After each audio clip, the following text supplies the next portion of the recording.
My name's Julia. I'm a collections driver at Eureka Recycling. I make about 1,000 stops a day. In my career, which has been 5 years, I've collected almost 10 million pounds of recycling. When I come to Eureka in my truck, I drive onto the scale. The weight of my truck is recorded by the scale operator. I then back the truck onto the tip floor, dump the materials out of my truck. Eureka Recycling's mission is to demonstrate that waste is completely preventable.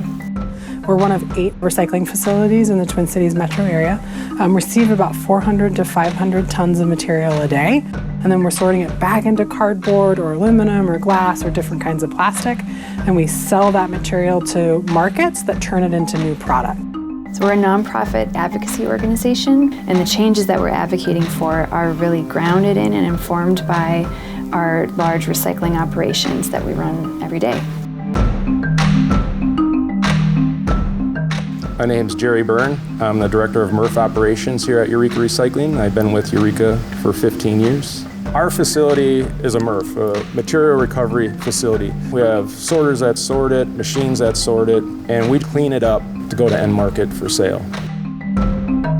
So in this pile behind me, at any given time, there could be 500,000 aluminum cans or 500,000 PET bottles. And you counted those all yourself? I did, yeah. Just yesterday before you got here.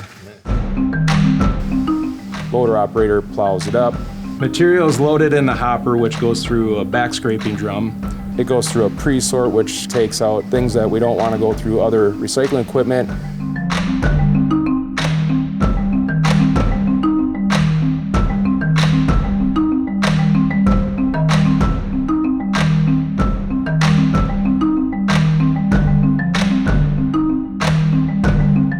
I am Marcela Ramirez. I am the senior manager of the MRF. In the PRESORT, we have 6 people take all the contamination and prepare the material. The first 2 people, they start taking all the metal, computers, cables, all the Christmas lights, so there are propane tanks and batteries. We stop that line for sometimes 200 times because all the contamination they can come by. Plastic bags is an example of stuff that should not be in our facility. We have to stop the line for 2 hours a day because we have to clean it up, all these screens. Altogether, we estimated it cost us $75,000 to handle plastic bags that were thrown in our facility when we really wish they hadn't. I'm Miriam Holsinger. I am our Vice President of Operations and Business Intelligence. Because we get so much recycling in every day, 400 tons is a lot, there's no secret technology that can identify every single item. It's really flowing pretty fast, kind of like a river.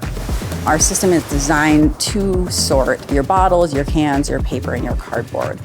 And the first screen's taking all the flat cardboard, so we have a waterfall to the cardboard.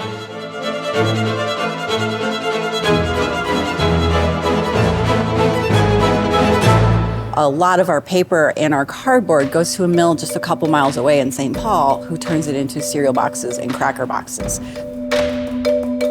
The second set of star screens after the PRESORT house help continue that sortation of your 2-dimensional paper from your 3-dimensional bottles and cans. Before I worked here, I always thought a screen was like a mesh system that kept out flies. And then after working here, I was like, oh, it's anything that sifts material. And so they work by having rubber discs at an angle so that the 2-dimensional paper goes up over the top and the bottles and cans roll down. So all of our material comes in as one, single stream recycling, and then we sort it into 12 to 15 different categories. So in order to keep it separated until we bale it, it goes through either pneumatic tubes, which is pretty cool, or on conveyors that will bring it to a specific silo or bunker where it gets held until we have enough material, and then we pack it into a square bale. Almost all of our aluminum gets turned back into aluminum cans, which is really great. So a can be recycled again and again. So our heavy-duty magnet that takes out our steel and our tin, basically what would be in here would be like your soup cans. That material goes underneath that magnet spins the opposite way of the conveyor, and the belt rotates around, and that also flings tin cans or your steel onto another conveyor which leads into a silo.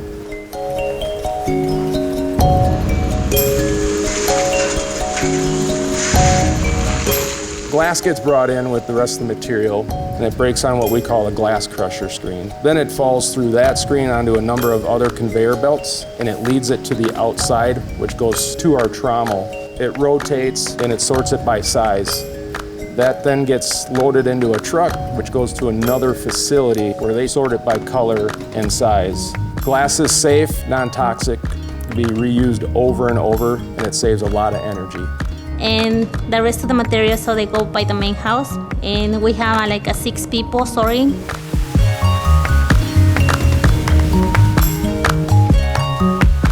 After the machines sort the material, they don't do a perfect job.